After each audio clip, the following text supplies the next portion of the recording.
A male honeybee is ripped apart during mating, and that's him succeeding. Across the animal world, making babies turns into a nightmare. 5 of the worst, and the last one you won't unsee. Back to that bee. He's one of the hive's males, a drone, and his only purpose is to mate with the queen in flight.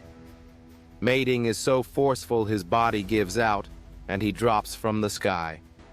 One mating, his whole life. Evolution doesn't care if it's pretty, only if it works. A father gone in a second who still passed on his genes? That works. The bee at least goes quick. The next animal takes 2 weeks to fall apart. The Antechinus, a mouse-sized animal with a self-destruct button it can't switch off. For 2 weeks the males mate around the clock. No sleep, barely any food. Single sessions up to 14 hours. Their bodies flood with stress until they break down, fur falling out, and every male is gone before the babies are even born. The females survive, raise the young, and do it again next year.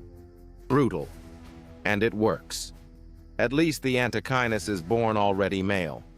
Whether the next animal is male or female depends on where it lands as a baby. The green spoonworm. The female is a fat green tube on the seabed with a snout that stretches up to 3 feet. Her babies drift in the water with nothing decided yet. Settle on bare sand, and a baby grows into a female like her.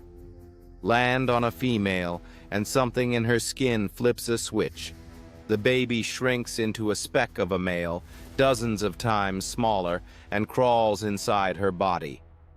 He spends his whole life in there, doing one thing, turning her eggs into babies. One female can carry a whole crowd of these tiny husbands at once. Living inside your wife is strange. The next animal's problem is getting the babies out. The spotted hyena. The females run the clan, bigger, stronger, in charge. A female gives birth through a narrow tube on the outside of her body, shaped exactly like the male's, barely an inch wide. A cub is far bigger.